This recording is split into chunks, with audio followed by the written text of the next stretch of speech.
Di sebuah pulau di Kabupaten Pangkajene yang bernama Pulau Marasende.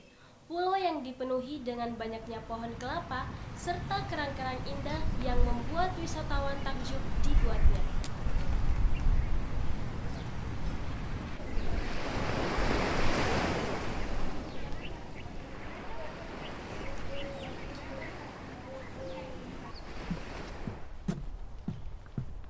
Kedatangan sebuah keluarga pada sebuah pulau yang asri nan indah. Dua orang anak yang menikmati pulau itu berlari pada pasir putih yang lembut nan indah.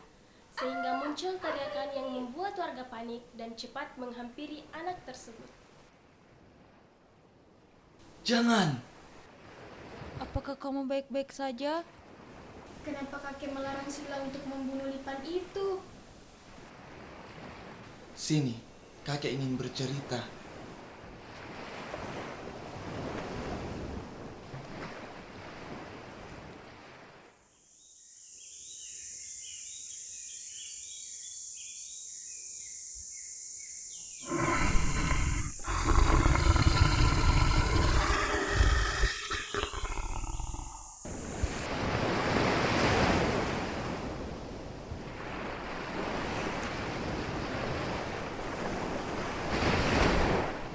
Suasana yang awalnya tenang kini menegang. Tiupan angin kencang serta petir muncul menggerutu seakan-akan amarah besar akan tersampaikan.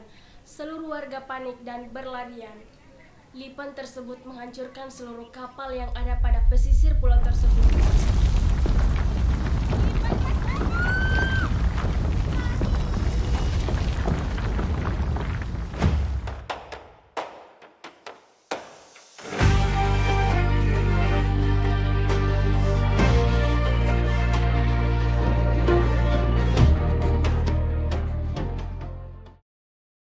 Kita harus membunuh Lipan raksasa itu. Setuju! Kalau begitu, besok kita kumpul di tempat ini dengan membawa pedang masing-masing. Di mana kamu, Lipan raksasa? Keluarlah!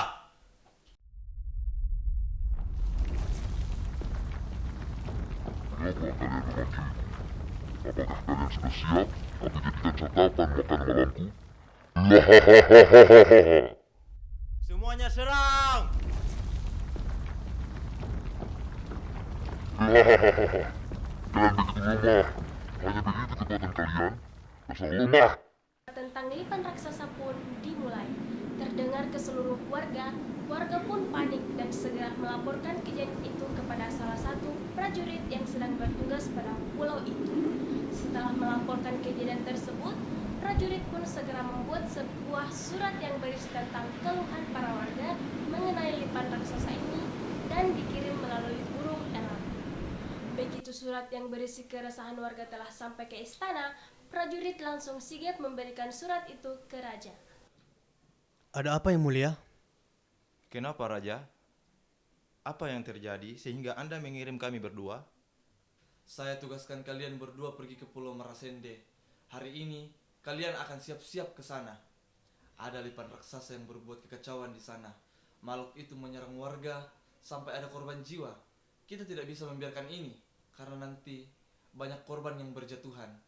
Maka dari itu, saya mengutus kalian berdua ke sana untuk mengalahkan Lipan raksasa itu.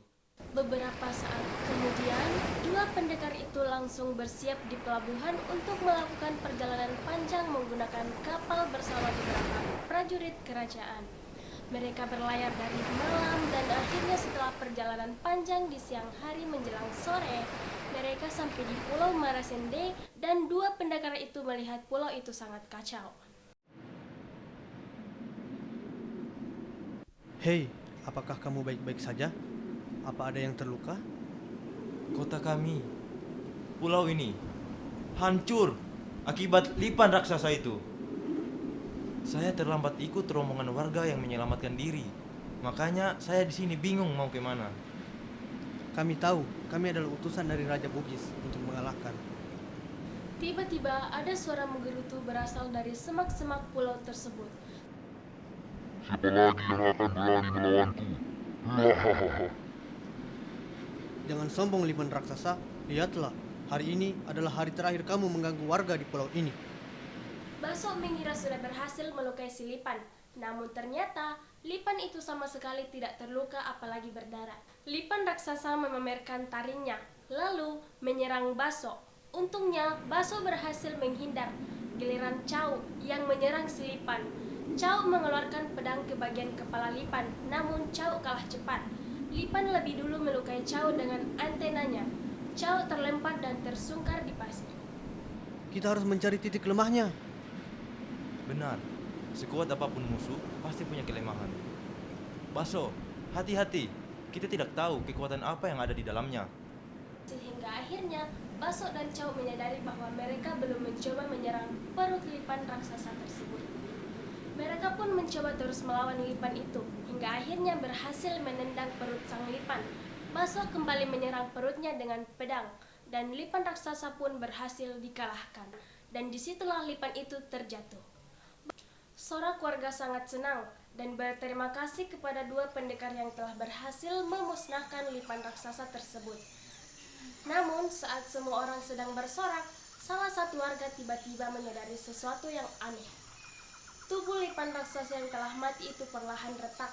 Dari dalam tubuhnya muncul cahaya yang sangat terang. Semua orang terkejut dan mundur beberapa langkah.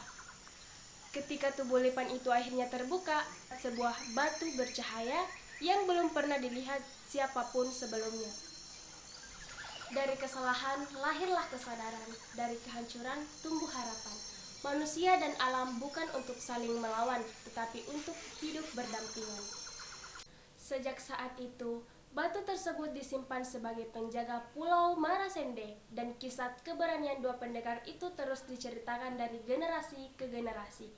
Pulau Marasende pun kembali hidup dengan tenang dan damai bersama masyarakatnya.